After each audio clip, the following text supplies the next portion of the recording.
Streamers are being so lazy, it might be illegal. That's right, professional live streamer XQC is facing accusations of stealing content for his own reaction videos while making a complete mockery of other people's intellectual property rights. Oh, hold on. This part's great. Man, I love this guy. Welcome back, Legal Eaglets. Today it's time to think like a lawyer because we're going to be covering one of the most misunderstood aspects of copyright law: fair use. So hold on, because it depends. But for those not in the know, XQC is one of the most popular and highest paid internet personalities. Over the past decade, the 27-year-old French-Canadian has cultivated a dedicated following for his unique style of unfiltered commentary for video game live streams and YouTube videos.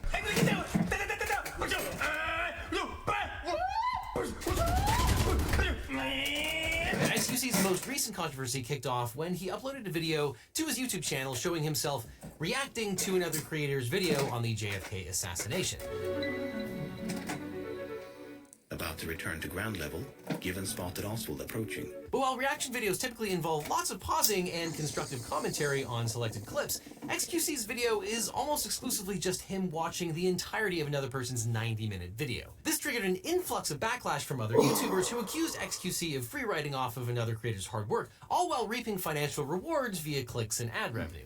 XQC is saying next to nothing. Again, it's just like, wow, this video is popular, so I'm gonna sit in the corner and my audience will do basically whatever I say, and I'll say it next to nothing and make free money. And to make matters worse, sometimes he even keeps the video playing while he leaves to use the bathroom or make lunch. Allowed various work. Do not post this to YouTube for the lack of react. Boom! And of course, XQC is not the only streamer who reacts to other people's videos in real time with almost no commentary. It's all over the place.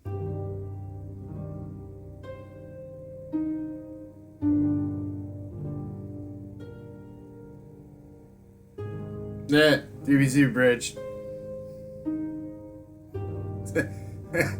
Now, XQC claims he's done nothing wrong and accused his critics of being envious of his success. Now, as a YouTuber who has produced my own share of reaction videos and had their videos reacted to by others, this is an issue that is near and dear to my heart, and more importantly, my wallet. And the transformative nature of fair use is one of the most misunderstood areas of the law on the internet. So today, let's take a deep dive into one of the most heated debates on online content creation and fair use that's happening right now. Now, Felix Lengyel, better known as XQC, has spent nearly a decade building a devoted online following as a former top-ranked competitive Overwatch player turned streamer and content creator. And on the live streaming platform Twitch and now Kick, XQC regularly chats with fans, hosts reality shows, and broadcasts himself playing video games. Buggy. And on his YouTube channel, XQC makes general videos on a variety of topics, including videos of himself reacting to other creators' content, and often re-uploading his live streams. Now, XQC is no stranger to controversy, and if anything, he revels in it. He's been historically suspended from Twitch for various reasons, ranging from a copyright strike for live streaming the Tokyo Olympics to an incident where he uploaded a brief clip of two gorillas mating, which he claims was by accident. And XQC has also blurted out homophobic, sexist, or otherwise bizarre comments during live streams. But ironically, the famously outspoken XQC now finds himself under fire for the things he doesn't say during his reaction videos. Now, most recently, XQC kicked the hornet's nest on July 24th, 2023, when he posted a video onto his YouTube channel titled The Kennedy Assassination, XQC Reacts to Lemino. But XQC's video is not so much a reaction video as it is mostly just him watching an entire 90-minute JFK documentary in silence. A number of YouTubers accused XQC of stealing the content of a fellow creator while providing almost zero commentary that would make the video his own. First, it was Bug Films taking XQC to task, then some ordinary gamers joined the fray, describing the video as garbage, and this isn't the first time that XQC's non-reactive reaction videos have actually stirred controversy. Neo, a YouTuber who creates educational videos, who you can also find on Nebula, criticized XQC for leaving the room 5 seconds into reacting to Neo's video and only coming back 10 minutes later, which Neo described as XQC, quote, making a mockery out of the fact that he is not reacting. He also provided a graph showing that there was no viewership boost for Neo during and after XQC's broadcast. On the streaming site Kick, which XQC recently made a $100 million deal to join, one of XQC's first streams went south after a member of Kick staff had to jump into the chat to stop him from streaming the entirety of The Dark Knight. He then found himself temporarily hidden from Kick's directory, aka shadow banned, for a second copyright violation for streaming Breaking Bad. Now, addressing the backlash to the Kennedy video, XQC asserted in a live stream that he paused like crazy and added a lot of commentary to very generous statements. Bro, I paused like crazy. I had a lot of commentary. Chat, the reason why I didn't commentate is that streams are content. Streams in their entirety are content. He then claimed he only rushed through because his chat was, quote, getting mad. And after going on one of his trademark rants, he added, quote, yes, a lot of it is just watching it. Because that's what chat wants. If I commentate too much, chat gets bored. Now, we'll talk about legal defenses in the future, but this is just classic, the chat got bored, so it's okay to commit copyright infringement. I'm sure he's fine here. But on Twitter, XQC hit back at some ordinary gamers, writing, quote, I'm watching a vid I like to my people, that's it. Whatever that means. Now, XQC reacted to Neo's response with this incomprehensible video. Chat, did this get re-uploaded? Chat, is this video re-uploaded or not? Wait, it didn't. Wait, it didn't. So what's the problem? So, what's the problem then? People say that it's when you upload it to the same platform, and that's the problem. Yeah, so what I think he's trying to say, and don't quote me on this, is that he told his editor or his social media guy not to republish his live stream to YouTube, thinking that that somehow absolved him of copyright infringement. That's not the case. Now, what this gibbering mouther fails to understand is that it's copyright infringement whether it takes place during a live stream or during a video on demand or a re-upload. It doesn't matter whether it's live or not. It's still copyright infringement. It just might be harder to actually find if there's no actual recorded video of it, if it was a live stream that just went off into the ether. And actually, when XQC was called out during the live stream of reacting to Neo's video for the lack of commentary, XQC just gets angry and makes some stuff up, talking about some nonsense reaction about the metal of the pillars and stuff. Metal pipes, cement, football, go at the back. Wait a minute, chat. Hold up. I think this is a very rare copper alloy right there, chat. But it highlights the lack of actual commentary. You can't just describe what you're seeing and call it commentary. That's not going to qualify. And it highlights the lack of anything of value that's being added and the lack of transformativeness of these reactions. But XQC described some ordinary gamers' take as, quote, unfounded criticism full of personal attacks, and asked some ordinary gamers why this triggers him so much. Now, speaking as a lawyer and YouTuber, the reason this triggers some people, especially content creators, is that XQC seems to be basically stealing other people's hard work under the guise of creating a reaction video, which we'll talk about whether it's a reaction or not. But besides the legality of it, there are a wide variety of attitudes toward reaction content in the streaming community itself. Ethan Klein, a YouTuber and co-host of the H3 podcast, has emerged as a prominent voice on fair use and one of the fiercest critics of non-reactive content creators. And on the August 7th episode of the H3 podcast, Klein and XQC debated what counts as fair use with respect to hosting content. XQC accused Klein of doing the same thing by featuring smaller creators' content on his platform. You keep saying that. You're doing it. Not proven. You're doing it. You call me a thief piece of but Yeah. you're doing it. You haven't proven that. I don't know why you keep saying that. However, a key difference is that H3 rarely plays a video in its entirety, and XQC asserted that his live reactions give exposure to smaller creators, which set up a furious response from Klein. Nice try. You literally do it to enrich yourself. You're a multi-millionaire, and you steal content from small creators, and you don't give a about their rights or what they want. You're not creating anything big for anyone. You're just taking attention and views for yourself, and you don't give a about the consequences of that. It's not your decision to make that for other people's property. Now, the debate devolved into finger-pointing and insults with Klein cutting off the stream, but not before XQC asserted people would rather watch him do the worm than watch Klein's podcast, and he then did so. Oh, okay, sure. I mean, that's content, man. It's original content, at least. Yes, do that, bro. Do it. And in the wake of all of this controversy, YouTuber Meat Canyon created a parody of XQC in a video he called The Tragedy of a Reaction Streamer, in which XQC is portrayed as a Smaug-like monster, hoarding views, though, ironically, the XQC golem in this video seems to be actually more coherent than the real thing. Very fun, I liked it a lot. Make sure to leave a like, a click on the bell, and the thing. And oh shit, I'm doing the pose. And then things got meta when XQC reacted to the video by barely reacting. And then things got really meta when Meat Canyon reacted to XQC's reaction by barely reacting.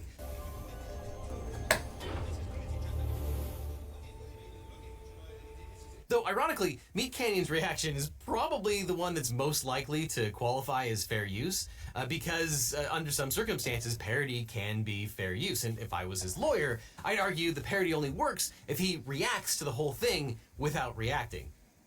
Copyright can be really weird sometimes. Of course, copyright can be hard. It's why you need a good lawyer. But if you want a great lawyer, my firm, the Eagle Team, can help. If you or a loved one has suffered from cancer, suffered an injury or death in the family, or were involved in a car crash, we can represent you or help find you the right attorney who can. Just click on the link in the description for a free consultation with my team. Because you don't just need a legal team, you need the Eagle Team. So, link below. Now back to thieving streamers. And this is a perfect opportunity to talk about one of my very favorite cases that actually involves Ethan Klein. Now, originally, Ethan Klein found fame through his YouTube channel, H3H3 Productions, which was hosted by himself and his wife, Hila. Now, their content included sketch comedy and reaction videos that satirize internet culture, and it was one of their biting reaction videos that landed them in federal court. Because in February of 2016, Ethan and Hila posted a video mercilessly mocking the video of another fellow YouTuber, Matt Hosenzeide, in which his character, the big, bold guy, attempts to seduce a love interest using the power of parkour. Strong shoulders. He wrote that in, by the way. I don't recommend that you watch this video. It is the most cringeworthy thing you have ever seen in your entire life. And for some reason, it still exists on YouTube. But the Klein's 14-minute reaction video included numerous clips of the big, bold guy's supremely cringe video, interspersed with their own commentary and jokes. And frankly, they played almost the entire video itself while they were commentating on it. I feel so objectified. You can have me.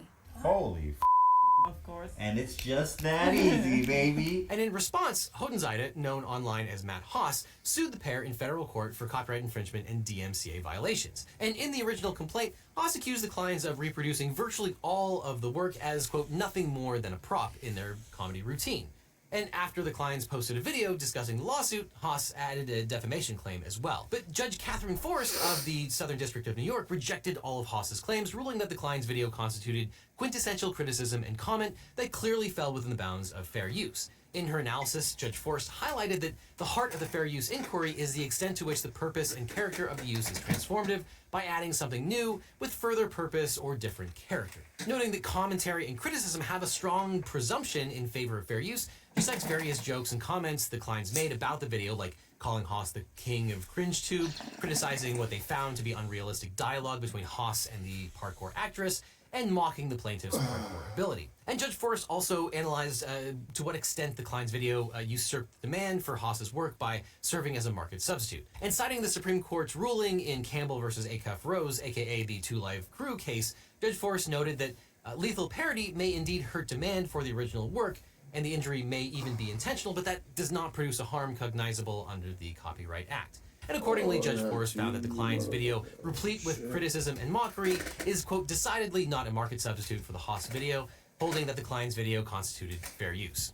Judge Forrest then dismissed the claims of copyright infringement and the DMCA violation, and she also tossed the defamation action, deeming the offending statements non-actionable opinions. And Ethan Klein rightfully declared this ruling a huge victory for fair use on YouTube. But in a footnote, Judge Forrest also cautioned, quote, the court is not ruling here that all reaction videos constitute fair use. She then provided helpful guidance for why the Klein's video was fair use, but other reaction videos might not be. Quote, some reaction videos, like the Klein video, intersperse short segments of another's work with criticism and commentary, while others are more akin to a group viewing session without commentary. Now, even though this case is 70 years old now, it's a great rundown of the fair use factors, especially in the context of an actual YouTube case, which is why I cite this case in every single one of my video descriptions. And if Lemino or Neo or others decide to sue XQC for copyright infringement, I can pretty much guarantee that they'll quote from this decision to argue that XQC's videos are a group viewing session without commentary, not entitled to any fair use defense. So let's run through this analysis for what XQC is doing and figure out whether he has a fair use defense or whether it's copyright infringement. Now, fair use is a legal doctrine that allows unlicensed use of copyrighted material in certain circumstances. As an affirmative defense to infringement, fair use seeks to balance the property interests of copyright holders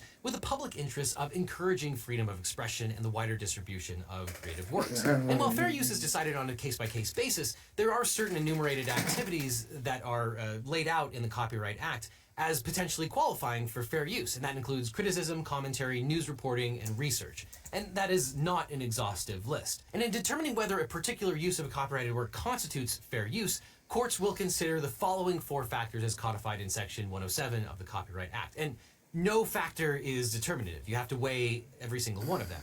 The first factor is the purpose and character of the use, including whether the use is of a commercial nature or for a non-profit educational purpose. The second is the nature of the copyrighted work, the amount and substantiality of the portion used in relation to the copyrighted work as a whole, and the effect of the use upon the potential market for or value of the copyrighted work. So for the first factor, courts examine how the party claiming fair use is using the copyrighted work. And while non-commercial and educational uses are more likely to be deemed fair, making money from the use of another's work doesn't automatically preclude a fair use finding. Instead, the key inquiry is to the extent the use is considered transformative. And the example that I often use is that Jurassic Park was originally a novel written by Michael Crichton. Then eventually it was turned into a movie, Jurassic Park, created by Steven Spielberg. Now, the movie is a derivative of the novel, and while it was transformative to turn the novel into a movie, you better believe that Steven Spielberg got permission and was able to license the IP to turn the novel into a movie. If Steven Spielberg had not gotten permission, that would have been copyright infringement. And that's why fair use can be tricky, because for it to qualify as fair use, it has to be transformative. It has to create something new, but it also has to be for the purpose and character of one of the fair use categories that the law recognizes as available to use for fair use, whether it's education or whether it's commentary, criticism, or parody. The purpose has to be there, as well as it being transformative. Being transformative alone is not enough, and in fact, that can make it copyright infringement. Now, whether something is transformative is a pretty complicated subject. I could make an entire video just on whether something is transformative. But here's what the Supreme Court said in the Two Live Crew case.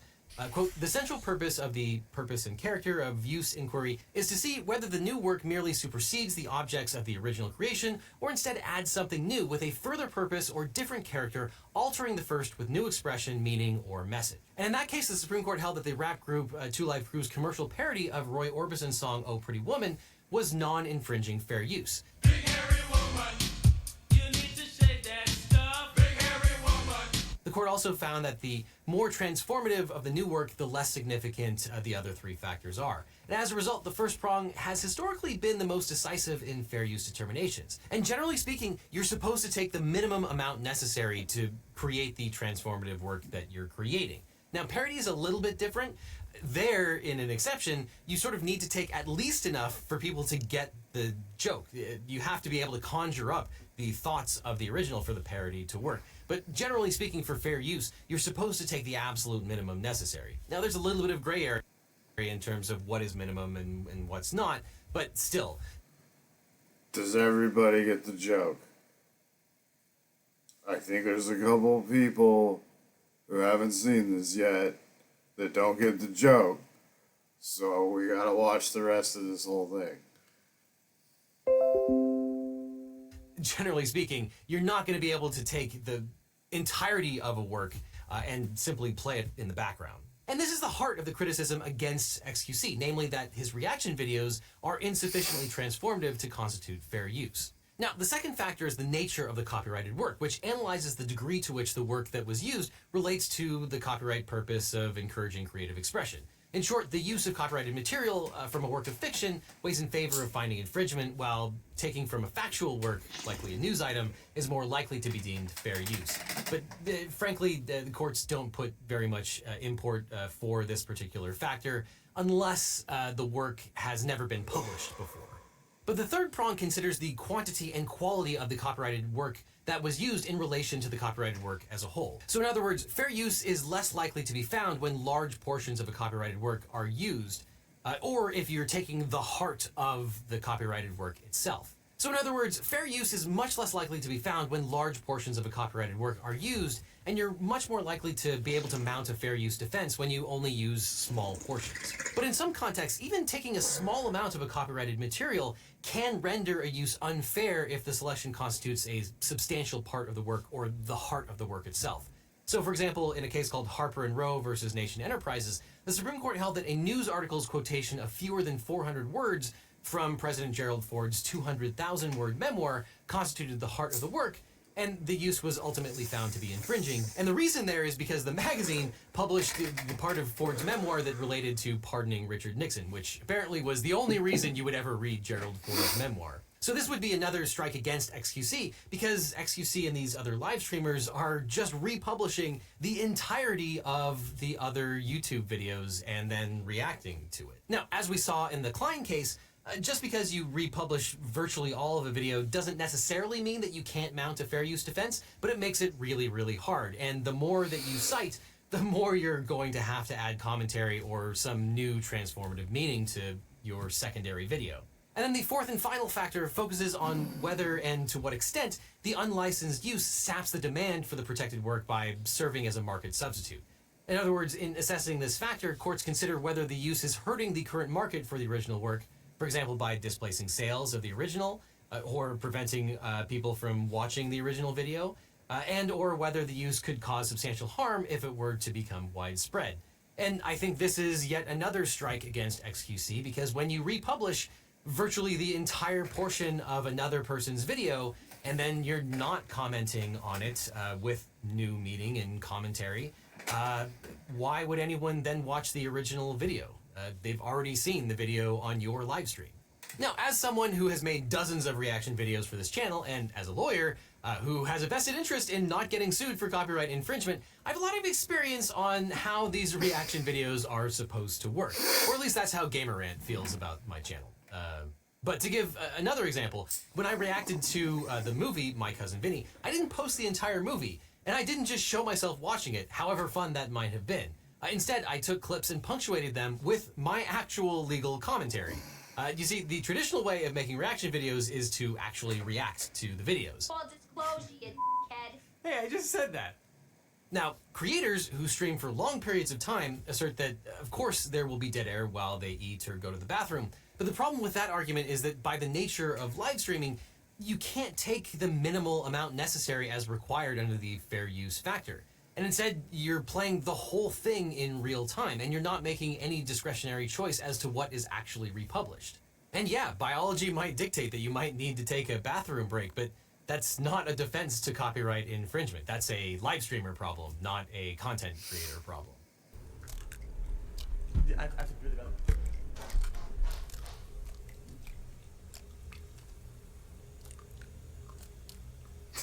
So yes, leaving to take a break will almost certainly violate copyright due to the lack of commentary, but arguably so does just watching it in real time if there's no commentary being made. And this highlights why it might actually be impossible for any live streamer to have a live stream reaction where they're just simply playing the entire video and reacting. Because there's been no forethought about what's the minimum necessary to make the point of the commentary or the point of the criticism. They're just playing the entire thing and interjecting some little bits of commentary or criticism. It's like a beanie. And courts don't look fondly when you use the entirety of the work. So yes, you could add some original commentary to your reaction, but if it completely displaces the market for the original, it's probably not fair use. And it's pretty obvious that once you see a video during a live stream, the way that most of these live streamers do it, you're not going to go back and watch the whole video again. Let's be honest, this kind of reaction content is extremely low effort and easy to do. Why? Because you're just piggybacking on the work of the original person. And whether XQC is in the room or not, there's an argument to be made that his borderline incoherent babbling might not even qualify as the commentary or criticism necessary for fair use anyway. Honestly, I think my dog could offer about the same level of incisive commentary as XQC during most of his live streams. Yeah, if you want to feel bad, just remember that apparently this garbage is apparently worth $100 million to the streaming platform Kick. But there are some live streamers who do things the right way. If you get permission or you get a license from the person who owns the rights to the videos, then by all means, it's great that you are getting that permission and then reacting to it. And if you want an example of people who do reaction content right that aren't lawyers on YouTube, there's the popular YouTuber Ludwig. Not only has he created his own video differentiating between a genuine reaction video and stolen content, he's also held in high regard among other content creators for his ethical streaming practices. In particular, he asks for permission. And when he reacts to a fantastic series like Jetlag, also available on Nebula, He continually suggests that people sign up for Nebula so they can watch Jetlag where it was originally published, so Ludwig is evidence that it's not impossible. And another example of someone who does reaction content the right way is Dr. Mike. He is only looking at little snippets, and then he is talking about how that snippet relates to his chosen practice. Obviously, medicine. Now, you don't have to be a lawyer or a doctor to do reaction content. You do need to make commentary about the thing you are reviewing, and you, generally speaking, can't use the entirety of the work. You should have some forethought about what you're going to use and what's not necessary. And ultimately, non-transformative re-uploading of videos hurts content creators, free rides off of their hard work, and likely infringes on their IP rights. If these videos are re-uploaded in their entirety, it should be left up to the original content creator to approve or reject it. And remember, there's a super easy way to get around this. Just ask permission from the original content creator. Though in defense of live streaming reaction videos, Hassan Abi said, quote, 90% of creators don't mind. They like it when we're watching their videos. I'm a content creator, and I love it when people react to my videos. But the thing is that even if 90% of those people would agree to it if you ask them, you still have to ask them or it's copyright infringement. And that, of course, leaves out at least 10%. It's probably more than 10% of content creators do actually mind, and you are explicitly going against their wishes. So ultimately, the easiest way around this that's good for everyone is just ask for permission. But streamers need to realize that not only is it legally required to ask for permission in many, if not most of these circumstances, as well as it being the morally right thing to do, it's also in their pecuniary interest. Someday a lawyer is going to explain the concept of statutory damages to them, and they're not going to be happy about that. Until then, you can support creators directly by getting a membership to today's sponsor, Nebula. Neo and I are not only on Nebula, but we're both co-owners, because Nebula is a streaming platform built for and by creators. And this month only, they're doing something wild. Just until the end of the month, Nebula is offering a lifetime membership. Instead of a subscription, it's a one-time payment that will get you everything Nebula offers, forever. I've seen a lot of speculation about this. No, Nebula is not going bankrupt, Linus. On the contrary, it's more successful than it's ever been. But we're offering lifetime memberships for a select few fans so that we can make even more original content. Huge productions from your favorite creators. And we're in it for the long haul. Lifetime memberships allow us to not take on outside investors. It's the opposite of a going out of business sale. It's a going into much bigger business sale. And if you're new here, Nebula offers tons of exclusive videos from me, original series from your favorite people, movies, plays, classes, and more. Including the hit series Jetlag that Ludwig was actually raving about. And with your favorites like Neo, Jetlag, Real Engineering, Real Life Lore, and Legal Eagle, we create the content that other people actually react to. You can see my feature-length documentary, Bad Law Words Good, and my other Nebula exclusive content includes my full-length interview with the screenwriter of My Cousin Vinny, and my Not Safe for Work video about lawsuits that are too hot for YouTube. But like I said, for this month only, you can get an exclusive lifetime membership. It's $300 for life. No tricks, no gimmicks, that's it forever. And if that's not your speed, that's completely fine. You can still get a 40% discount on yearly subscriptions that pencils out to less than $3 per month. If you want to pay monthly, you have that option too. So click on the link that's on screen now or down below to get your lifetime membership or a huge 40% discount. Just click right now down below before that deal goes away. Then after that, click on this link over here for more Legal Eagle, or I'll see you in court. Streamers are being... It was so hard not to talk over his pitches there at the end. Is Nebula and Curiosity Stream the same thing? If they're not, they probably should be. Okay, so the less said, the better. I will say that I would love for this video to get enough attention that I have to explain the joke or defend it legally or morally. So, yeah, thanks for watching.